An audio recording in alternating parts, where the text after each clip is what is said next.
अस्सलाम वालेकुम, हम यहाँ ज़ाहिद सिद्दीकी। दोस्तों, असांजो हिकु ड्रामो ठही रहियो आहे पंहिंजा वेरी, जंहिंजो मूंखे किरदारु आहे शहमीर जो।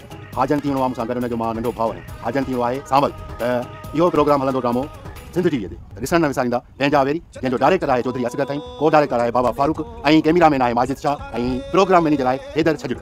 त ॾिसण न विसारींदा सिंध टीवीअ ते पंहिंजा वेरी। दोस्तों, जीअं तव्हां ज़ाहिद सिद्दीकी साहब जे ज़बानी ॿुधो वीडियो में तव्हां ॾिठो शुरू में त हुन पंहिंजा वेरी ड्रामे जी केॾी तारीफ़ कई ऐं पंहिंजा वेरी ड्रामो वाक़ई तारीफ़ जे लाइक़ु आहे। दोस्तों, हर अदाकार पंहिंजी स्टोरी ॿुधाए रहियो आहे त मां हिन ड्रामे में ही करेक्टर करे रहियो आहियां, हिन में ही करे रहियो आहियां, ऐं ज़ाहिद सिद्दीकी साहब बि ॿुधायो आहे। सभिनी जा असां बार बार तव्हांखे अपडेट्स ॾींदा वञूं था। दोस्तों, जेको पंहिंजा वेरी ड्रामो आहे न, इहो वाक़ई हज़ारनि में लखनि में व्यूज़ खणंदो, इहो यादि कजो। एॾो हिकु ज़बरदस्त ड्रामो आहे। इन करे ही सभु अदाकार पंहिंजे ड्रामे खे प्रमोट करे रहिया आहिनि।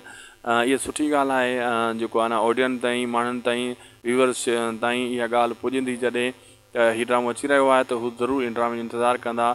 इहा हिकु सुठी सोच उन्हनि कई आहे त पंहिंजा वेरी ड्रामे खे हू प्रमोट करे रहिया आहिनि।